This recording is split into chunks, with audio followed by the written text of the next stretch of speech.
Hi guys! Magandang gabi! Welcome back po dito sa Gandara SRU channel for showbiz update. Andito na naman nga po akong muli nagbabalik. Ang nagmamaganda ninyong kachismosang Kim Pao, wala na pong iba. Ang lukaret na si Gandara SRU upang maghatid sa inyo ng latest update and fresh happenings patungkol kina Kim Chiu and Paolo Avellino. And para nga po sa gabing ito, ang tatalakayin naman natin at pag-uusapan ay syempre may kinalaman po dito sa patiently waiting na si Paolo Avellino every time kay Kim Chiu. Pero bago po ang lahat, sa mga hindi pa nakaka-subscribe sa ating channel, maaari lamang na pindutin po ninyo ang subscribe button natin at notification bell na nariyan sa baba upang kayo maging updated at ma-notify tuwing may bago po tayong chika at balita hinggil sa Kim Pao. Basta mga balita na may kinalaman kina Kim Chiu and Paolo Avellino, sagot na nga po natin yan. And syempre, nais din natin magpasalamat sa ating mga taga-subaybay na walang sawang pagsuporta sa atin pong mga daily updates. So narito po ang ilang mga comment na napili po nating basahin hinggil sa nagdaan nating mga balita. So shout out po at magandang gabi sa first commenter natin na si Jang D. Betts Avellino. Magandang gabi po sa inyo. Ang sabi niya rito, kaya nga po, kasalanan ba naming mga Kim Pao na hindi sila naging magjowa ng idol niyo na si Chi? Kung ayaw naman talaga ni Paolo doon, as in, purely work relationship lang talaga, tanggapin nyo na po sana, okay? Maging masaya na lang po kayo sa pagmamahala nila ni Echo dahil happy naman si Jay kay Echo. 'Di ba? May kanya-kanya na po silang buhay kaya please naman move on na tayo ha.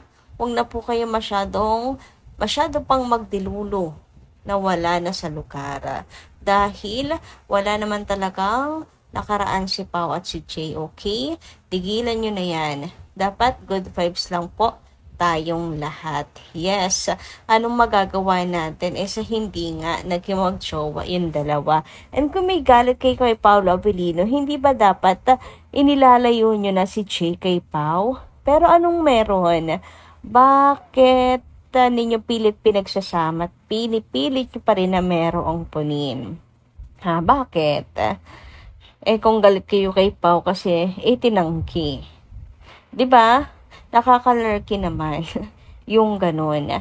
So, para lumalabas na sa junk kay Kim lang po or basher lang talaga kay ni Kim na nagpapakaponin para lang batikusin si Kim Chiu. Kasi at the first place, wala kasalanan si Kim doon. Kung kasalanan ni Paolo Avellino na okay, sabihin na natin nagkaroon ng relasyon pero tinanggi ni Paolo, sabihin na natin kasalanan ni Paolo kasi mabilis na humaling sa iba.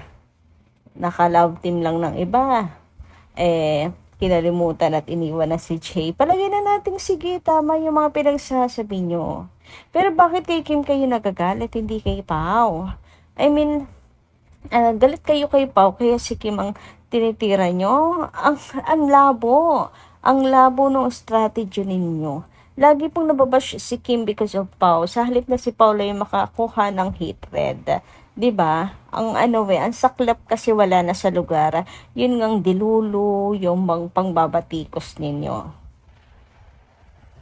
Samantala, dumako naman po tayo ngayon dito sa comment ni Ma'am Feli Regondon. Magandang gabi po and shout out po sa inyo. Sabi niya rito, mga moron pala kayo. Wala kayong alam sa stage presentation. Kapag ikaw ay sa ibabaw ng stage, kailangan tumuto ka sa audience. Pero sa Kim Pao, sa kanila na yon. Kasi kumakanta sila at sometimes si Paolo lilingon yan sa audience. At balik tingin kay Kim, wifey niya. Ang bobolotak ng laman ng utak. Kim Pao forever. Grabe naman nga sa ang bubulok ng utak pinagsama na. Bubol, utak, ang laman. Okay, inano lang. basta. So ayan, kaya nga grabe makamoron si Madam. Pero yun talaga kasi pati yun ginagawa nilang ano, ginagawa nilang issue kay Paolo Avellino. 'Di ba? Paano ba namang hindi mo masasabihan ng bopols ang mga taong iyan? Lahat na lang talaga. Pati po paglingoy na paghinga, pagkurap ni Paolo Avellino ay napapansin nila. Anyway, dumako naman tayo sa comment ni Ma'am Dina La Fortesa. Sabi niya rito, yes, Paolo. Hanggat magkasama kayo ni Kimi, hindi mawawala ang Kim Pao fans. Patuloy kaming lalong susuporta sa inyong dalawa. Ni Kim Chu, ni Kimi. Kahit magpakasal pa kayo at may mga anak na. And kahit maglaylo sa showbiz, talagang hindi po ang Kim Pao, mawawala ang support at pagmamahal. Lagi lamang pong nandyan. Pero kailan kaya yun, maisipan nilang maglaylo sa showbiz, mag-focus sa buhay, mag-focus sa yung bigyan naman ng oras yung kanila pong mga sarili. Like, pagkakataon na bumuo ng pamilya, ganyan, kasi hindi naman na nga sila pabata. Wish yan ng lahat, and sana kapag nangyari, nandito pa rin po kayo, at nakakapit pa rin sa Kim Pao. Sana sama-sama pa rin po tayong lahat. Yan, kaya lagi po kayong iiwas sa stress para matagal pa po tayong magkakasama-sama mga Kim Pao fans. Pakikita pa po natin ang kambal nilang anak. Anyway, ayan, sabi naman dito, mayroon pong wish na sana po ay magkaroon naman ulit ng panibagong movie ang Kim Pao na kung saan ay talagang lalabas po ang lahat ng grabe. Dala-dala po ang sakit sa puso. Baka lang naman daw. I usually don't tag any of them, but this time I'm making an exemption. Ay nakatagpo si Paolo Avellino at Prinsesa Chinita. How about an overseas shot? Super mapanakit film. Directed by Tonet Jadwan. Yung tipong sabog ang luha namin while exiting cinemas. Hashtag Kim Pao. Grabe naman. Mapanakit naman ang hiling nito. Hindi happy ending, kundi mapanakit na ending. Yung iiyak po tayong lahat. Sasakit po ang dibdib. Well, worth it to watch po talaga yan. Pero ewan ko lang ang mga seniors natin kasi ayaw na po nila ng sakit sa dibdib. Gusto nila, kaya po happy feel nila kasi ang Kim Pao. Ewan ko kung agree po sila sa ganitong ending.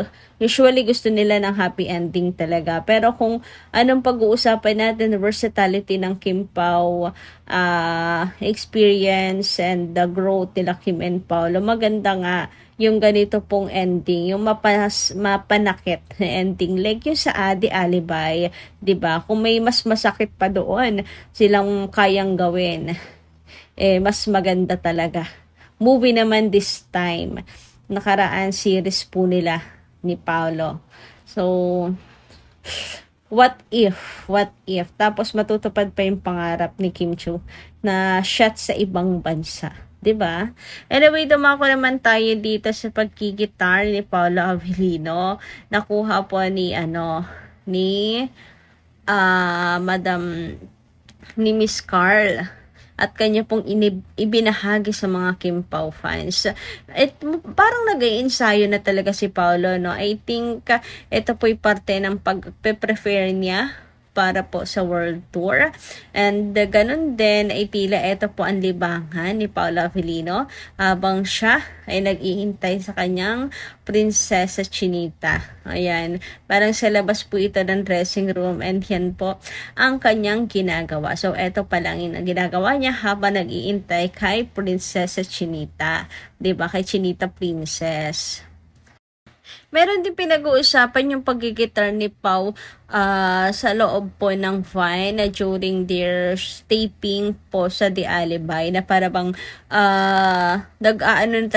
nagpe-prepare po si Paolo Avellino during taping pa lamang po ng The Alibi. So, ibig sabihin, alam na talaga ni Paula Avellino ang tungkol po sa world tour rin. Ayan. Sadyang nagulat lang siguro si Pao na pwede na palang i-announce.